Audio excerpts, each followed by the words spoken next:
नमस्कार, मैं हूं राहुल रोशन और मेरे लॉकडाउन वाले बाल।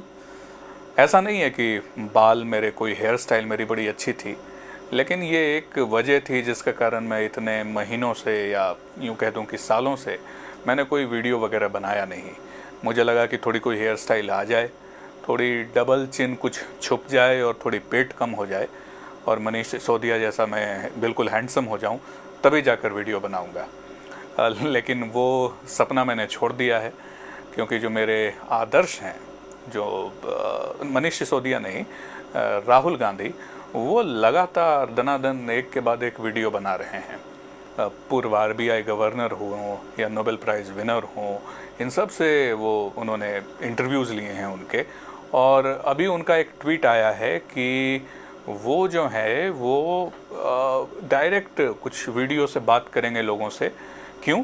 क्योंकि जो मीडिया है इंडिया का, वो फासिस्ट नरेटिव, उस पर फासिस्ट नरेटिव का कब्जा है, वहाँ फॉल्स न्यूज़ आ रहा है। तो अब वो राहुल गांधी जो हैं वो खुद ही वीडियो बनाएंगे, वो खुद ही मीडिया बन जाएंगे। तो खैर, राहुल गांधी की बात अब जाने देते हैं, लेकिन राहुल गांधी ने जो बात उठाई थी उसको नहीं जाने देते हैं। वो क्या बात करेंगे, उनके पहले वीडियो में क्या आएगा, वो तो राम जाने।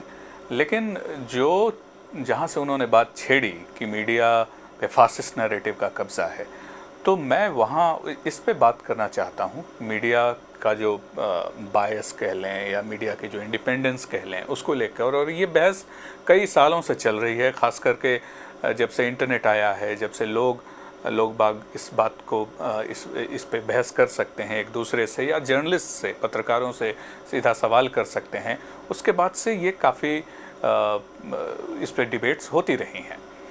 अभी क्या है कि आप किसी भी आम इंसान से पूछें जो बिल्कुल समर्थ पार्टी का आदमी ना हो या बिल्कुल कमिटेड आइडियोलॉग ना हो, अधिकतर लोग ऐसे ही होते हैं, वो कोई लेफ़्ट या राइट या संघी कौंगी इन सब चक्रों में उनका बिल्कुल कमिटेड हो जाएं, वो ऐसा नहीं रहता। तो आप अपने सोशल सर्कल में भी अधिकतर लोगों से पूछ लें तो सबके सब का ये एक एक्सपेक्टेशन रहेगा कि मीडिया जो है वो निष्पक्ष हो, वो इंडिपेंडेंट हो और बायस्ड ना हो। मीडिया को आप इसलिए अनबायस्ड, स्ट्रॉन्ग, इंडिपेंडेंट देखना चाहते हैं क्योंकि आपके दिमाग में ये समझ है, आपको समझाया गया है कि मीडिया लोकतंत्र का चौथा खंभा है। उसके अगर मीडिया स्ट्रॉन्ग नहीं रहा, मीडिया इंडिपेंडेंट नहीं रहा, तो लोकतंत्र ही गिर जाएगा। मैं इस बात को ऐसा नहीं कहूँगा कि ये झूठ है, पर ये जो सोच है, ये जो लोकतंत्र का ये चौथा खंभा मीडिया बना, मीडिया इतना इम्पॉर्टेंट या पत्रकार इतने इम्पॉर्टेंट कब हुए, कैसे हुए, वो भी आपको समझना ज़रूरी है। तो जब मीडिया को आप लोकतंत्र का चौथा खंभा बताते हैं, तो लोकतंत्र में मीडिया और पत्रकार की अहमियत काफ़ी बढ़ जाती है। और पत्रकार के भी दिमाग में ये होता है, उसके एटीट्यूड से भी आपको पता चलेगा कि उसको लगता है कि वो बहुत इम्पॉर्टेंट काम कर रहा है। और कई मायनों में ऑब्वियसली मीडिया की, पत्रकार की जिम्मेदारी काफ़ी इम्पॉर्टेंट होती है। अगर एक पत्रकार के नज़रिए से देखें तो जो समाज में एक टीचर का जो रोल है, या एक डॉक्टर का जो रोल है, या इवन एक सोल्जर का जो रोल है, उसको लगता है कि एक पत्रकार का रोल उतना ही इम्पॉर्टेंट है और उतनी ही इज़्ज़त और थोड़ी प्रिविलेजेस भी, उस इज़्ज़त के कारण जो प्रिविलेजेस हैं वो एक पत्रकार को मिलने चाहिए। अब जो ये बाकी के जो 3 प्रोफेशंस हैं, चाहे वो टीचर हों या डॉक्टर हों या सोल्जर्स हों, अगर आप देखें तो ये तीनों सैकड़ों साल आप पहले चले जाएं या 1000 साल भी आप पहले चले जाएं, तब भी ये तीनों के तीनों प्रोफेशन जो हैं वो आपको किसी न किसी रूप में मिल जाएंगे। ये जो डॉक्टर हैं, वैद्य, हकीम, बहुत पहले से इनकी ज़रूरत थी समाज को और ये वहाँ थे। गुरु शिष्य परंपरा या जो टीचर हैं वो तो ऑब्वियसली हर सोसाइटी में, हर सिविलाइजेशन में आपको मिल जाएंगे। और जैसे जैसे सभ्यता का विकास हुआ, नेशन स्टेट्स वगैरह बने, या उससे पहले भी किंगडम्स वगैरह थे, तो आपको सोल्जर्स भी मिल जाएंगे। पत्रकार मिलेंगे? पत्रकार आपको इसलिए नहीं मिलेंगे क्योंकि पत्रकारिता का जो स्वरूप आज हम जानते हैं उसके लिए टेक्नोलॉजी का होना ज़रूरी है। आप कुछ कहते हैं, आप कुछ लिखते हैं, वो एक साथ कई लोगों तक पहुँचे, मास मीडिया। तो जब तक मास मीडिया को प्रभावी बनाने के लिए, इसको हेल्प करने के लिए उस तरीके की टेक्नोलॉजी नहीं होगी, तब तक पत्रकारिता नहीं होगी। और जो पहला जो टेक्नोलॉजी है जिससे कि आप अपनी बात को कई लोगों तक पहुंचा सकते हैं, वो थी प्रिंटिंग प्रेस। और प्रिंटिंग प्रेस कब आई है? 15th century. वैसे देखा जाए तो 600 साल हो गए हैं, लेकिन पत्रकारिता 600 साल पुरानी नहीं है। ये सारा का सारा ये जो न्यूज़पेपर्स वगैरह, इसके जो कॉन्सेप्ट जो 18th सेंचुरी में जो शुरुआत हुई है, वो अधिकतर ये जो रिवॉल्यूशंस वगैरह आप हिस्ट्री में जो पढ़ते होंगे, फ्रेंच रिवॉल्यूशन, अमेरिकन रिवॉल्यूशन, ये सारे के सारे वो 18th सेंचुरी के आसपास ही हुए थे। अब ये फ्रेंच रिवॉल्यूशन या अमेरिकन रिवॉल्यूशन, इसको भी देखने के अपने अपने आइडियोलॉजिकल नज़रिए हो सकते हैं, मैं फिर उसमें नहीं जाना चाहता। लेकिन जो न्यूज़पेपर्स थे वो इन्हीं रिवॉल्यूशंस के अराउंड क्यों शुरू हुए? क्योंकि इसमें जो वॉरिंग पार्टीज़ थीं, चाहे वो नेपोलियन की हो या अमेरिकन रिवॉल्यूशन में जो पार्टीज़ थीं, वो उनको अपनी बात कहने के लिए, वैसे तो तब भी कोई डेमोक्रेसी नहीं आई हुई थी, लेकिन फिर भी लोगों तक समझाने के लिए कि वो क्यों लड़ रहे हैं, उनको ज़रिया चाहिए था। और अधिकतर न्यूज़पेपर्स आप देखें, जो भी उस ज़माने में जैसे जैसे न्यूज़पेपर्स की शुरुआत हुई, वो कहीं ना कहीं ये सारे जो वॉरिंग फैक्शंस थे उनसे अलाइंड थे, यानी कि सब के सब बायस्ड थे। तो पत्रकारिता का जो पत्रकारिता की जो शुरुआत है, जो जर्नलिज्म इंडस्ट्री की जो शुरुआत है, वही बायस के साथ है। अगर मैं ये कहूँ तो ये कोई अतिशयोक्ति नहीं होगी। और सिर्फ फ्रेंच या अमेरिकन रिवॉल्यूशन की बात नहीं है, आप कहीं भी देख लें, इंडिया में देख लें, गांधी जी नवजीवन नाम का एक न्यूज़पेपर था, उसको एडिट करते थे। बाल गंगाधर तिलक केसरी नाम का न्यूज़पेपर एडिट करते थे।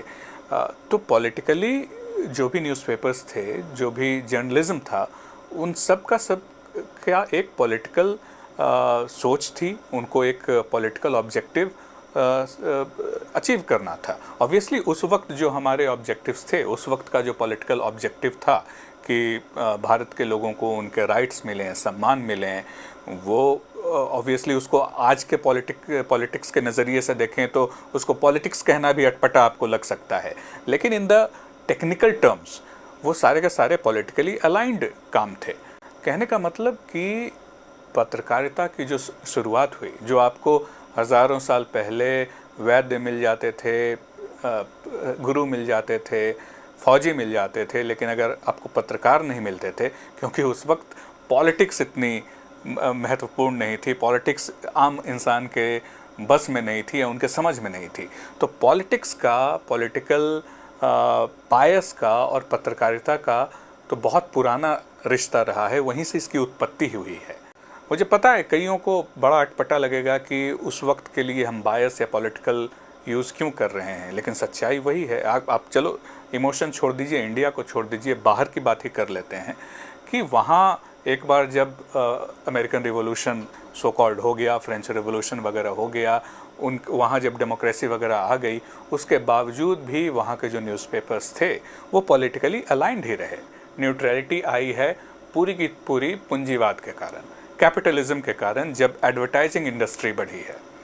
क्योंकि आप देखें कि उस ज़माने में न्यूज़पेपर्स को, एडवर्टाइजिंग की पहले की बात कर रहा हूँ, कि उस ज़माने में न्यूज़पेपर्स छपें, उसमें जो उनके पॉलिटिकल ऑब्जेक्टिव्स हों, जो हम अचीव करना चाहते हैं, चाहे वो स्वतंत्रता हो किसी देश की या फिर एक पर्टिकुलर पॉलिटिकल फैक्शन जो हो वो हावी हो, ये इस तरह की चीज़ों को उस न्यूज़पेपर चलाने के लिए उसके कॉस्ट तो चाहिए, वो पैसे कौन देगा?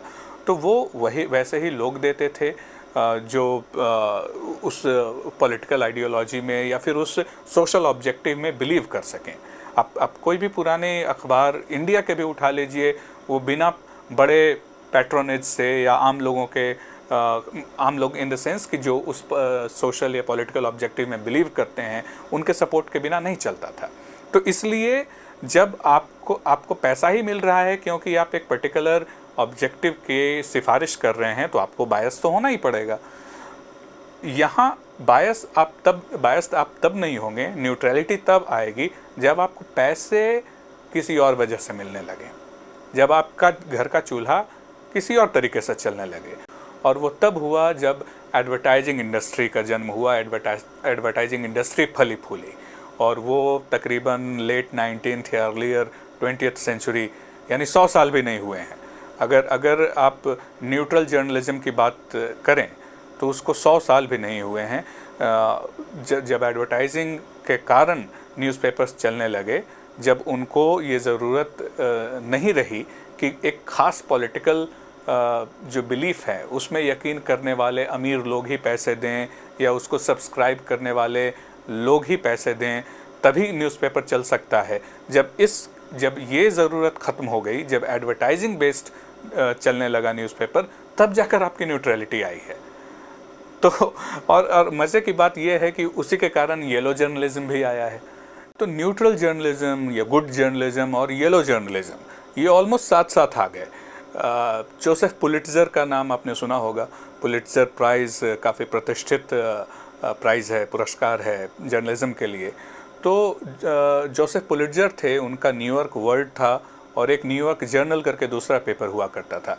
इन दोनों के बीच में होड़ लगी कि कैसे ज़्यादा से ज़्यादा सर्कुलेशन बढ़ाया जाए और ज़्यादा से ज़्यादा एडवर्टाइजिंग लाई जाए। और सर्कुलेशन बढ़ाने के चक्कर में जो काम इन दोनों न्यूज़पेपर्स ने किए, उस कंपटीशन को येलो जर्नलिज्म के नाम से जाना जाने लगा। येलो किड करके एक जो कार्टून था वो आया करता था और वहाँ से येलो जर्नलिज्म नाम पड़ गया।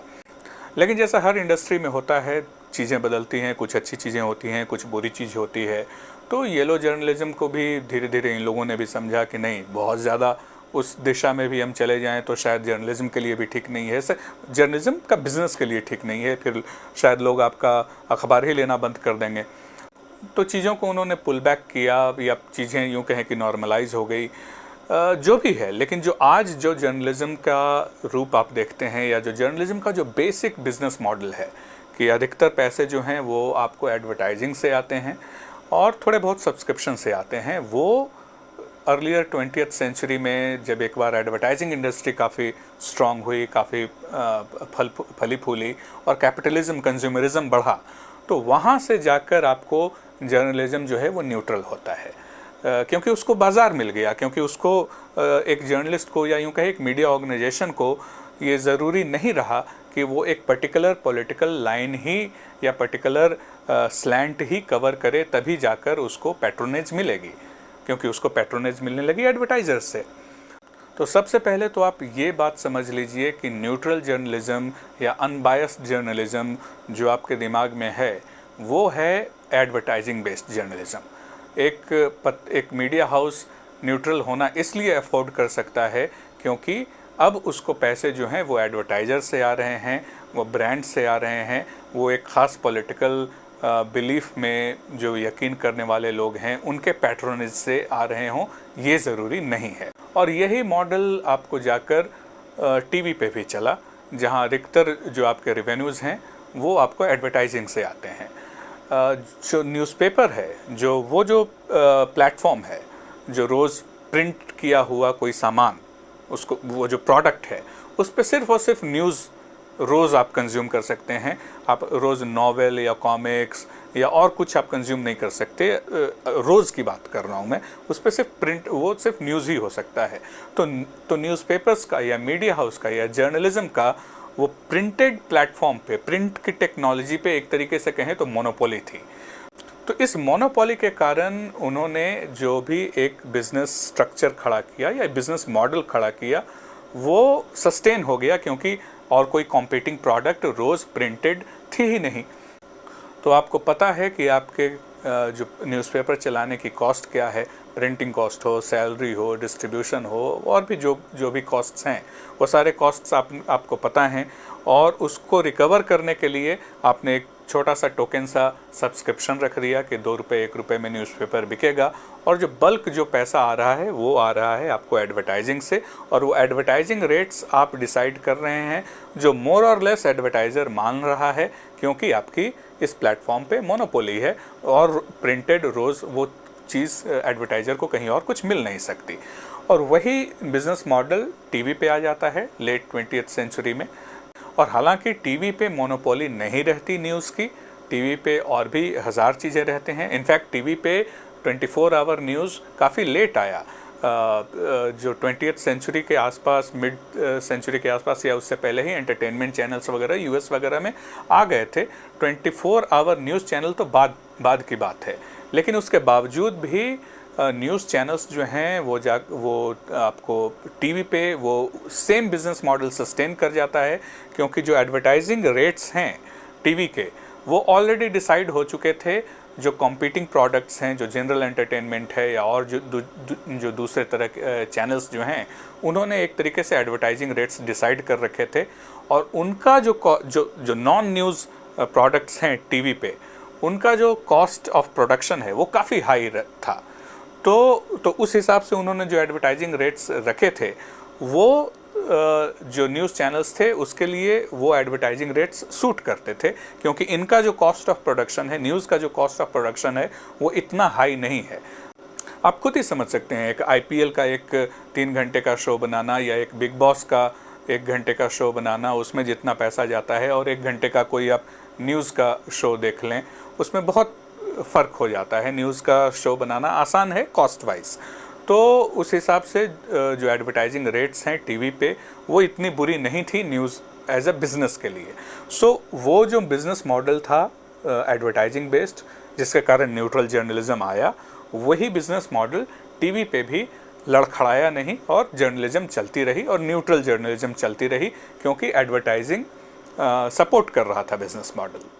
लेकिन आप ये समझ लें कि जो पैसा देता है उसी के हाथ में कंट्रोल होता है। पहले पॉलिटिकली अलाइंड जो लोग थे या जो पार्टीज़ थी, उसके साथ न्यूज़पेपर्स एसोसिएटेड थे, पैसा वहाँ से आता था, तो आपको उनका माउथ पीस एक तरीके से बनना ही पड़ता था। अब पैसा आ रहा है आपके पास एडवर्टाइजर से, तो आप पॉलिटिकली न्यूट्रल भले लगें, आप इंडिपेंडेंट नहीं थे। तो मीडिया इंडिपेंडेंट तो वैसे भी नहीं थी। एडवर्टाइजर्स का जब पैसा आ रहा है, जो एडवर्टाइजर्स के कारण मीडिया चल रही है, तो पॉलिटिकली न्यूट्रल लग सकती है, लेकिन एडवर्टाइजर्स का तो कंट्रोल रहेगा ही। अब यहाँ पे इंटरेस्टिंग बात हो जाती है कि जो एडवर्टाइजर्स हैं, जो ब्रांड्स हैं, जो कंपनीज़ हैं, उन पे किसका कंट्रोल रहेगा। तो वो कोई महान आत्मा तो है नहीं। जो इंडस्ट्रियल हाउसेज हैं, उनकी भी अपनी पॉलिटिकल प्रेफरेंसेज हो सकती हैं, या उन पे पॉलिटिकल प्रेशर हो सकता है, तो वहाँ भी न्यूट्रलिटी कैसे आप मान सकते हैं। अब ये बात आप किसी को कहेंगे कि भाई जो पैसे दे रहा है वही कंट्रोल करेगा चीज़ें, तो कोई भी इंसान कहेगा कि हाँ, इस बात में तो लॉजिक है। तो फिर आपने कब और कब, कैसे और कहाँ से मान लिया था कि मीडिया इंडिपेंडेंट थी या मीडिया न्यूट्रल थी। पॉलिटिकली न्यूट्रल दिखती थी, क्योंकि एडवर्टाइजिंग के भरोसे थी।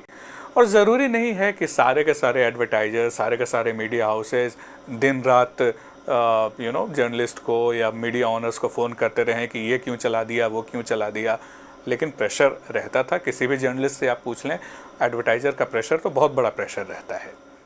और आज के ज़माने में हम हैं जब मीडिया इंटरनेट पे आई है, जब डिजिटल मीडिया का ग्रोथ हो रहा है और प्रिंट काफ़ी तेज़ी से नीचे जा रहा है। इंडिया में तो अभी भी थोड़ा बचा हुआ है, लेकिन अगर आप यूएस की बात करें तो 21st सेंचुरी, यानी अब तो 20 साल हो गए 21st सेंचुरी को भी, तो पिछले 20 साल में 2/3 से ज़्यादा न्यूज़पेपर्स यूएस में बंद हो चुके हैं। इंडिया में अभी तक वो इस तरह का क्राइसिस नहीं आया है। हालांकि यहाँ भी कुछ न्यूज़पेपर्स बंद हो रहे हैं। बड़े बड़े जो ग्रुप्स हैं, हिंदुस्तान टाइम्स के कई सारे ब्यूरोज़ वगैरह बंद हो रहे हैं, और वो शायद क्राइसिस इंडिया में अब धीरे धीरे आएगा, जैसे जैसे इंटरनेट फैल रहा है। जियो ने जिस तरीके से इंटरनेट सस्ती की है और सारे लोगों के पास है, और न्यूज़ डिजिटल की तरफ जैसे जैसे जा रहा है, तो टीवी वगैरह भी, वीडियो भी जो है वो भी अब धीरे धीरे डिजिटल पे आ रहा है। तो यहाँ पर जाकर जो एडवर्टाइजिंग बेस्ड जो बिज़नेस मॉडल था मीडिया का, वो चरमरा रहा है। क्योंकि प्रिंट पे तो आपकी मोनोपोली थी, जो टीवी पे जब आए तो आपकी जो कॉम्पिटिंग प्रोडक्ट्स थी, जो दूसरे नॉन न्यूज़ टीवी चैनल्स थे, उनके प्रोडक्शन कॉस्ट काफ़ी हाई थे, इसलिए उनके हिसाब से जो एडवर्टाइजिंग तय हुई थी वो आपके लिए सूट करती थी। लेकिन डिजिटल पे इतने ज़्यादा कॉम्पिटिंग प्रोडक्ट्स हैं और उनका जो ऑपरेशनल कॉस्ट्स है वो काफ़ी कम है। एक बार आपने कोई ऐप बना दिया, उसका फर्स्ट टाइम डेवलपमेंट कॉस्ट हो सकता है, उसके बाद उसको to keep it running apps पे डिपेंड करता है। कई सारे ऐप्स के बहुत कम हो सकते हैं ऑपरेटिंग कॉस्ट। तो ये तो जो आपकी जो एडवर्टाइजिंग रेवेन्यू डिजिटल पे जो हैं वो इस तरह के ऐप्स और जो दूसरे जो डिजिटल कंपनीज़ हैं उन्होंने ऑलरेडी तय कर रखे हैं, और वहाँ पे जर्नलिज्म लड़खड़ा रहा है, क्योंकि ना सिर्फ कॉम्पिटिंग प्रोडक्ट्स के ऑपरेशनल कॉस्ट्स कम हैं और उन्होंने एडवर्टाइजिंग रेट्स ऑलरेडी पहले ही बहुत कम कर रखी है, बल्कि यहाँ पे जो एडवर्टाइजिंग है वो काफ़ी मेजरेबल है। अगर आपका एक बैनर है तो उस पर कितने क्लिक्स आए, कितने लोगों ने देखा, या कितनों ने ऐड ब्लॉकर लगा रखा है और आपका ऐड दिखा ही नहीं, तो और ये सारी चीज़ें, ये इस तरह की ट्रेस करने वाली चीज़ें न्यूज़पेपर पे तो थी ही नहीं। हो सकता है आप सुबह रोज़ न्यूज़पेपर उठाते हो, कोई ऐड पे ध्यान ही ना देते हो, सिर्फ न्यूज़ पढ़ के और रख देते हो, लेकिन एडवर्टाइजर्स को कैसे मालूम पड़ेगा कि वो ऐड दिखा या ना दिखा। इसलिए एक ज़माने में कहते थे, एक बड़ा ही एडवर्टाइजिंग का फेमस कोट है कि I know half of my advertising budget has been wasted but I don't know which half. लेकिन डिजिटल पे वो चीज़ नहीं रह जाती। यहाँ बहुत हद तक एक एक चीज़ ट्रेस की जाती है और पता चलता है कि जो भी एक ऐड है, चाहे वो बैनर ऐड हो या कॉल टू एक्शन हो या जो भी हो, इंटरैक्टिव ऐड हो, उस पर जो फाइनल यूज़र है उसने कितना ध्यान दिया या उसने कुछ कि उस पर एक्शन लिया या नहीं, कोई सेल हुआ या नहीं, और उस हिसाब से रेवेन्यू जो पब्लिशर है या जो प्लेटफॉर्म है उसको मिलता है। तो इस तरह की टेक्नोलॉजी में न्यूज़ बिल्कुल चरमरा जाता है, क्योंकि आपकी आदत जो टीवी पे और जो प्रिंट पे थी वो यहाँ पे अब वो दाल गल नहीं रही है। और इसके कारण देखेंगे कि जो अधिकतर जो मीडिया हाउसेज हैं, चाहे वो न्यूयॉर्क टाइम्स हों या फिर इंडिया में जो हों, वो अब सब के सब कह रही हैं कि आप सब्सक्राइब करो, जब आप पे करोगे तो न्यूज़ इंडिपेंडेंट होगा। यानी वो भी मान रही हैं कि जब पहले कोई और पे करता था तो इंडिपेंडेंट नहीं था। तो अब ये जो नया बिज़नेस मॉडल या यूँ कहें कि ऑपरेटिंग मॉडल जो कई सारे मीडिया हाउसेज या जर्नलिस्ट जिसको बड़ा बता रहे हैं कि आप सब्सक्राइब करो, when you pay then the media is free, ये कोई नई बात कैसे है? आम इंसान या यूँ कहें कि वो लोग जो चाहते थे कि मीडिया उनकी बात रखे, वहीं से तो मीडिया की शुरुआत हुई थी।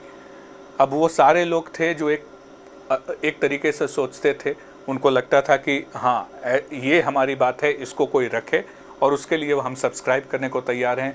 आम लोग थे वो पैसे देते थे, और उनमें से जो अमीर लोग थे वो पैट्रोनाइज करते थे, और उस तरीके से ही तो जर्नलिज्म, एडवर्टाइजिंग के पहले की बात कर रहा हूँ, वो चलता था, और वो आपके अधिकतर जर्नलिज्म बायस थी। तो पैसे लोग तभी देंगे जब उनको लगेगा आप हमारी बात कह रहे हो, और ये हमारी बात क्या होता है, उसमें हम में कौन है। तो यहाँ पे बहुत हद तक डिपेंड करता है कि जो पैसा देना चाहता है, जो सब्सक्राइब करना चाहता है, और आप मांगने वाले, आप ये जो हम है उसको कैसे डिफाइन करते हैं। आप कुछ लोगों को कह देंगे कि ये तो भक्त हैं, हाँ, वो मर भी जाएं, मार भी दिए जाएं आरएसएस के, तो आपको कोई विक्टिम वो लगता ही नहीं। अगर आपका इस तरह का माइंडसेट है तो आपके लिए जो हम है उसमें से तो आपने कुछ लोगों को अलग कर दिया, तो कहाँ का इंडिपेंडेंस, कहाँ का न्यूट्रलिटी।